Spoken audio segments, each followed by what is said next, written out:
ज़मीन आपका है लेकिन डॉक्यूमेंट्स आपके पास है, पेपर आपके पास है, लेकिन कब्ज़ा कोई और किया हुआ है। बहुत सारे जगह पे ऐसा देखा जाता है कि जो दबंग लोग हैं उनके द्वारा जो है ज़मीन पे कब्ज़ा कर लिया जाता है, लेकिन वास्तविक रूप से पेपर किसी और का रहता है। पेपर के थ्रू जो है ज़मीन का मालिक कोई और रहता है।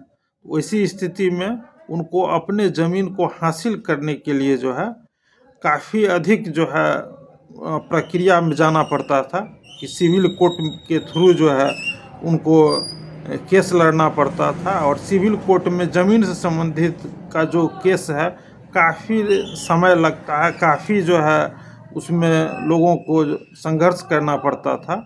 लेकिन सभी भू मालिकों, रैयतों या ऐसे लोगों के लिए एक जानकारी आप लोगों को अपडेट करना चाहता हूँ कि बिहार भूमि सर्वे जो हो रहा है इसमें एक गोल्डन अपॉर्चुनिटी है कि ज़मीन जिनका है और पेपर उनके पास है, दखल किसी दूसरे के द्वारा किया हुआ है, तो ये सर्वे में एक गोल्डन अपॉर्चुनिटी है कि आप बिना केस लड़े, बिना आप सिविल कोर्ट में जाए जो है आप सर्वे के थ्रू आप अपने ज़मीन को हासिल कर सकते हैं और ज़मीन आपके पास वापस आएगा। इसके लिए सबसे अच्छा उपाय ये है कि यदि आपके पास यदि आपका ज़मीन है तो पहले पूरी तरीके से आप कंफर्म हो जाइए कि सही में आपका वो ज़मीन है कि नहीं है। क्योंकि गांव घर में ऐसा भी होता है कि लोग कह देते हैं कि ये ज़मीन आपका था और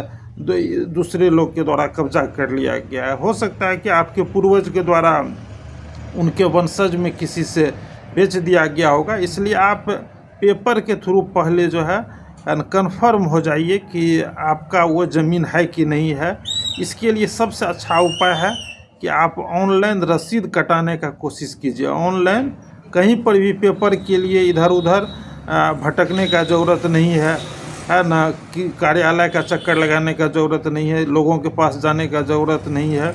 आप सबसे पहले आप ऑनलाइन रसीद कटाने का प्रयास कीजिए। ऑनलाइन रसीद यदि कटाइएगा तो उस समय खुद ही यदि आपका ज़मीन होगा और उस जमाबंदी में यदि आपका ज़मीन बचा होगा तो आपका रसीद कटेगा, ना ज़मीन नहीं बचा होगा तो आपका रसीद नहीं कट पाएगा। जो है रसीद यदि आपके कटवा लेते हैं तो यही एक डॉक्यूमेंट्स जो है काफ़ी है और आपके पास एक वैलिड प्रूफ हो जाएगा। और उस आधार पे जो है आप सर्वे में गोल्डन अपॉर्चुनिटी ये है कि आप आवेदन कीजिए। भले दखल कोई और किया हुआ है लेकिन उस ज़मीन के लिए आप आवेदन कीजिए और सर्वे के समय जो है ना उस ज़मीन के पर जो है सारा डॉक्यूमेंट्स मांगा जाएगा, है ना। जिन लोगों के द्वारा कब्जा किया गया उन लोगों के द्वारा क्या डॉक्यूमेंट्स दिया जाता है।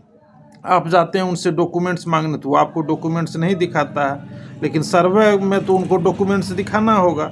और आपका डॉक्यूमेंट्स दिए, वो भी डॉक्यूमेंट्स दिए, लेकिन सर्वे टीम के द्वारा जो है वो वेरीफाई किया जाएगा और वेरीफाई करने के बाद यदि आपका रियल में ज़मीन है तो सर्वे आप ही के नाम से होगा, ज़मीन आप ही का होगा और आपको वो ज़मीन प्राप्त होगा। एक बहुत अच्छा अपॉर्चुनिटी है और ऐसा आपको सिविल कोर्ट में जाने का, वकील का, कोर्ट का चक्कर नहीं लगाना पड़ेगा। इसलिए इस जानकारी से आप सभी भू मालिक, रैयत जो है अपडेट हो जाइए और बिहार लैंड सर्वे जो हो रहा है उसमें जो है न ऐसा जो मामला है कि ज़मीन किसी और का है, दखल किसी और का है, तो आप उस ज़मीन को अपने पास ला सकते हैं।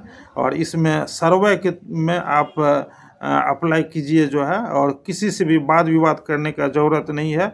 और ज़मीन उसी का होता है जिसका जो है कागज़ होता है, सर्वे उसी का होगा, है ना, जिसके नाम पे कागज़ होगा। इसलिए आप कागज़ के थ्रू अप्लाई कीजिए। आपको बिना कोर्ट कचहरी, सिविल में जाए हुए एक लंबा केस लड़े बिना जो है ज़मीन आपका हासिल हो जाएगा, क्योंकि सर्वे का ये सबसे बड़ा बेनिफिट है।